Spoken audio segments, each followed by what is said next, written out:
storybooks for kids. The Brave Little Mouse.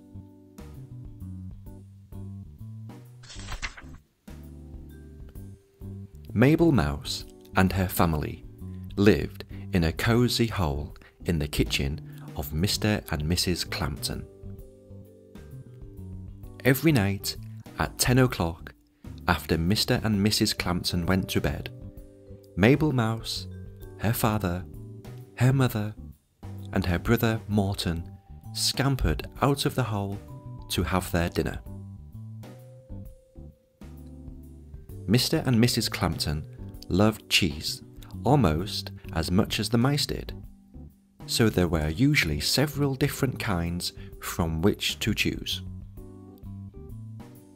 Mabel's father was especially fond of Swiss, and she loved to watch him pat his fat little belly happily after every few bites.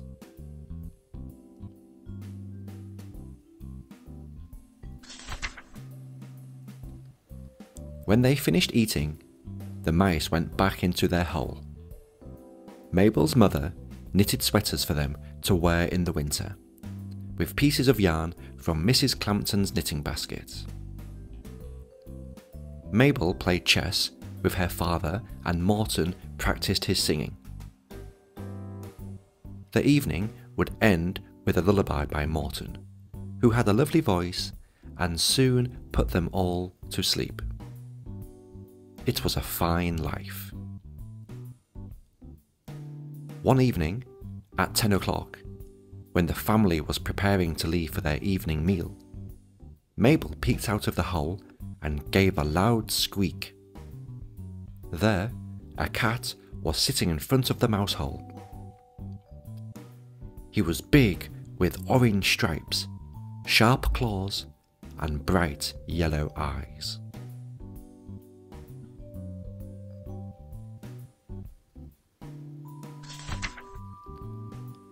Just then, Mrs. Clampton plunked down a bowl and a litter box and said, "Now, Tiger, you come from a farm where you were very good at catching mouse.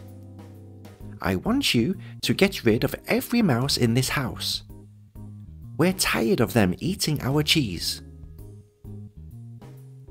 "Oh dear," whispered Mabel's mother. "He has to go to sleep sometime," said Mabel's father, looking at his pocket watch.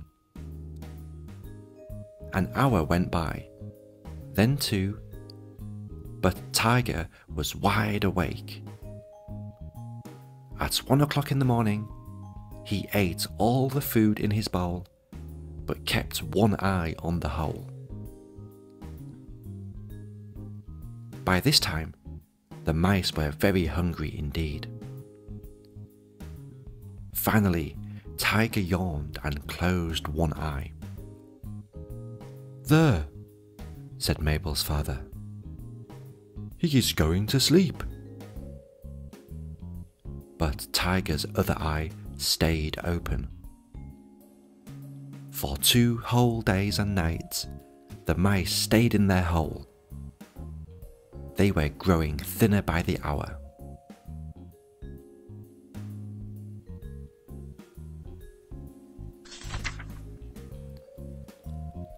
Suddenly, Morton had an idea. "I will sing him a lullaby," he squeaked weakly. "That always puts us to sleep."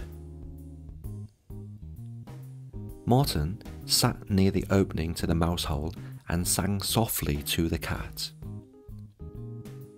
Tiger only blinked once or twice at the sound, but he did not close his eyes. "I have an idea," said Father on the 3rd day. "I will hypnotize him." He swung his pocket watch back and forth, in front of the hole. Tiger moved his head back and forth, but he did not close his eyes.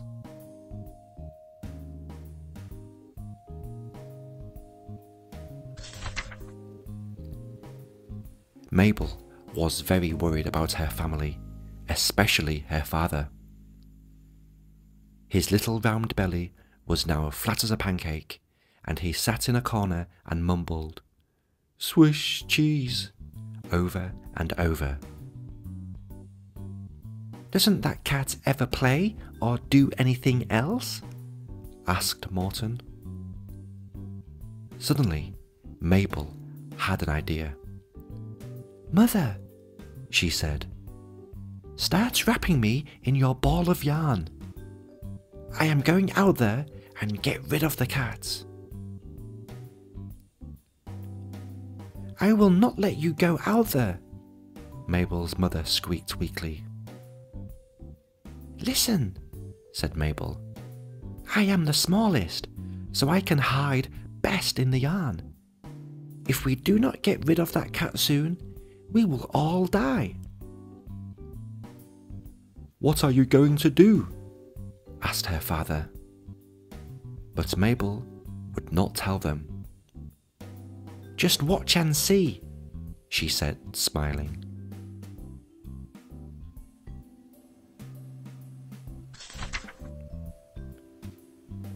Mabel's mother started wrapping her in the yarn, round and round, round and round, until you could not see Mabel at all. By this time, the ball of yarn was quite big, and they had to push very hard to get it through the hole. "Wish me luck," whispered Mabel, as she rolled out into the room.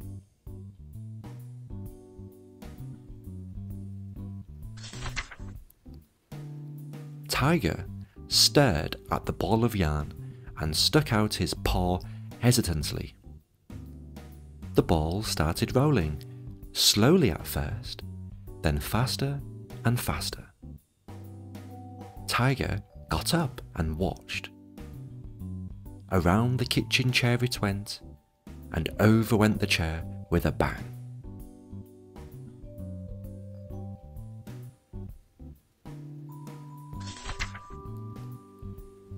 Then Tiger began to chase the ball. Around Mrs. Clampton's yarn basket it wound, and over went the basket. Into the pot of ivy it tumbled, and over went Mrs. Clampton's favourite plant.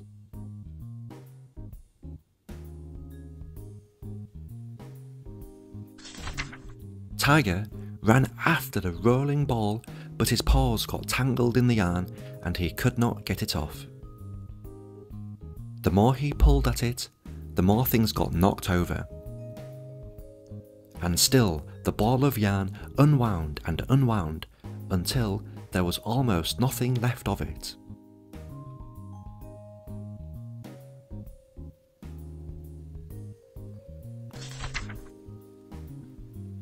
All of a sudden, Tiger saw Mabel. He leaped into the air and lunged for the little mouse. But his paw knocked Mrs. Clampton's cookbook off the shelf, and it hit him on the head. Mabel raced into the mouse hole and jumped into her father's arms. "Now, just watch," she said.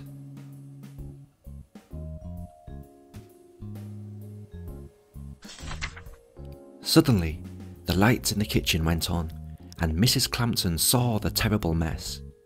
Tiger was lying on the rug, tangled in the yarn and meowing pitifully. "Just look at this room," Mrs. Clampton yelled at Tiger. "How did you get into my yarn? You call yourself a mouser? Back to the farm you go tomorrow. We are better off with the mice. At least they don't make this kind of a mess."